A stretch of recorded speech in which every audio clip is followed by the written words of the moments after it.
Assalamu alaikum wa rahmatullah wa barakatuh. Sourate 15, Al-Hijr. Au nom d'Allah, le tout miséricordieux, le très miséricordieux. Elif, Lem, Ra. Voici les versets du livre et d'une lecture explicite. Le jour du jugement dernier, les mécréants voudraient avoir été musulmans, soumis. Laisse-les manger, jouir un temps, et être distraits par l'espoir, car bientôt ils sauront. Or, nous ne détruisons aucune cité sans qu'elle n'ait eu un terme fixé en une écriture connue. Nulle communauté ne devance son terme, ni ne le retarde. Et ils, les Mécois, disent « Ô toi sur qui on a fait descendre le Coran, tu es certainement fou. Pourquoi ne nous es-tu pas venu avec les anges, si tu es du nombre des véridiques? Nous ne faisons descendre les anges qu'avec la vérité. Et alors il ne leur sera pas accordé de répit à ces impies. En vérité, c'est nous qui avons fait descendre le Coran, et c'est nous qui en sommes gardiens. Et nous avons certes envoyé, avant toi, des messagers parmi les peuples des anciens. Et pas un messager ne leur est venu sans qu'ils s'en soient moqués. C'est ainsi que nous faisons pénétrer la mécréance dans les cœurs des coupables. Ils ne croiront pas en lui, le messager ou le Coran, bien que ce soit accompli le sort traditionnel des anciens. Et même si nous ouvrions pour eux une porte du ciel, et qu'ils puissent y monter, ils diraient « Vraiment nos yeux sont voilés, mais plutôt nous sommes des gens ensorcelés. Certes, nous avons placé dans le ciel des constellations, et nous l'avons embelli pour ceux qui regardent. Et nous l'avons protégé contre tout diable banni. À moins que l'un d'eux parvienne subrepticement à écouter, une flamme brillante alors le poursuit. Et quant à la terre, nous l'avons étalée et y avons placé des montagnes immobiles, et y avons fait pousser toutes choses harmonieusement proportionnées. Et nous y avons placé des vivres pour vous, et placé aussi pour vous des êtres que vous ne nourrissez pas. Et il n'est rien dont nous n'ayons les réserves, et nous ne le faisons descendre que dans une mesure déterminée. Et nous envoyons les vents fécondants, et nous faisons alors descendre du ciel une eau dont nous vous abreuvons, et que vous n'êtes pas en mesure de conserver. Et c'est bien nous qui donnons la vie et donnons la mort, et c'est nous qui sommes l'héritier de tout. Et nous connaissons certes ceux qui parmi vous ont avancé, et nous connaissons ceux qui tardent encore. Certes, c'est ton Seigneur qui les rassemblera, car c'est lui le sage, l'omniscient.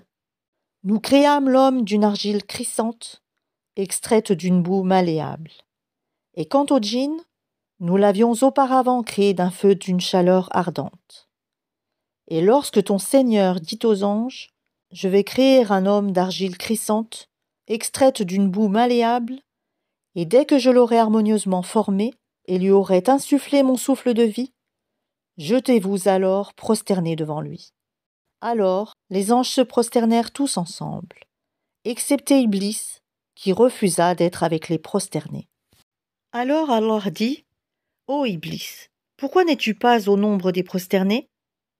Il dit, « Je ne puis me prosterner devant un homme que tu as créé d'argile crissante, extraite d'une boue malléable. » Et Allah dit, « Sors de là, du paradis, car te voilà banni, et malédiction sur toi jusqu'au jour de la rétribution. » Il dit, « Ô mon Seigneur, donne-moi donc un délai jusqu'au jour où les gens, seront ressuscités. » Allah dit, « Tu es de ceux à qui ce délai est accordé, jusqu'au jour de l'instant connu d'Allah. » Il dit, « Ô mon Seigneur, parce que tu m'as induite en erreur, eh bien je leur enjoliverai la vie sur terre et les égarerai tous, à l'exception, parmi eux, de tes serviteurs élus. » Allah dit, « Voici une voie droite qui mène vers moi.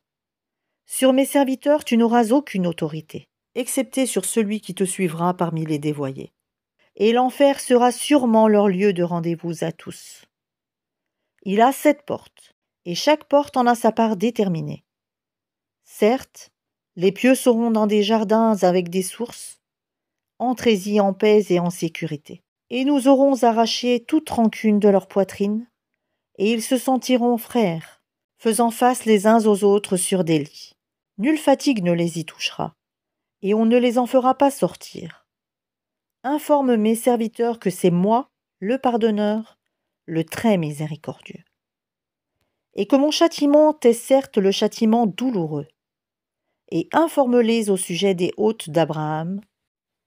Quand ils entrèrent chez lui et dirent Salam, il dit, nous avons peur de vous. Ils dirent, n'aie pas peur, nous t'annonçons une bonne nouvelle, la naissance d'un garçon plein de savoir. Il dit, m'annoncez-vous cette nouvelle alors que la vieillesse m'a touché? Que m'annoncez-vous donc? Ils dirent, nous t'annonçons la vérité. Ne sois donc pas de ceux qui désespèrent. Il dit, et qui désespère de la miséricorde de son Seigneur, sinon les égarés? Et il leur dit, que voulez-vous, ô envoyés d'Allah?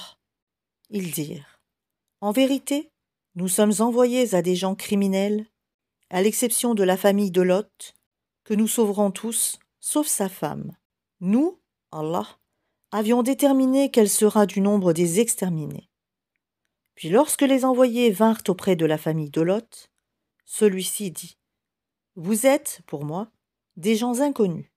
Ils dirent, nous sommes plutôt venus à toi, en apportant le châtiment à propos duquel ils doutaient. Et nous venons à toi avec la vérité. Et nous sommes véridiques.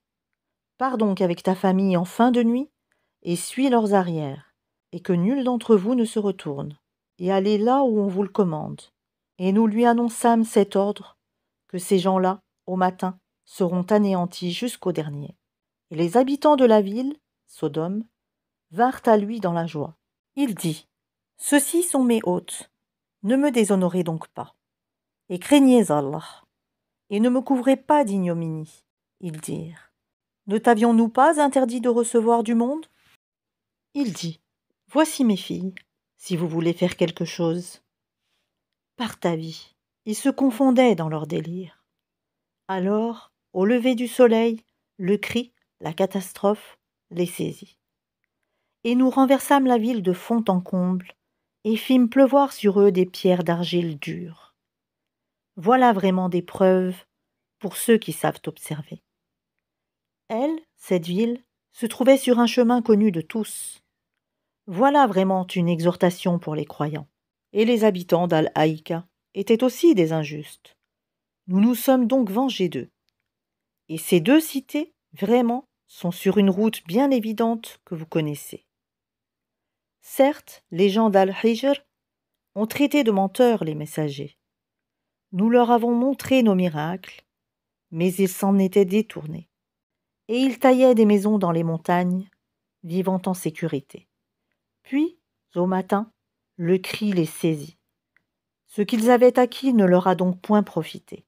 Et nous n'avons créé les cieux et la terre, et ce qui est entre eux, que pour une juste raison. Et l'heure, sans aucun doute, arrivera. Pardonne-leur donc d'un beau pardon. Ton Seigneur, c'est lui, vraiment le grand Créateur, l'Omniscient.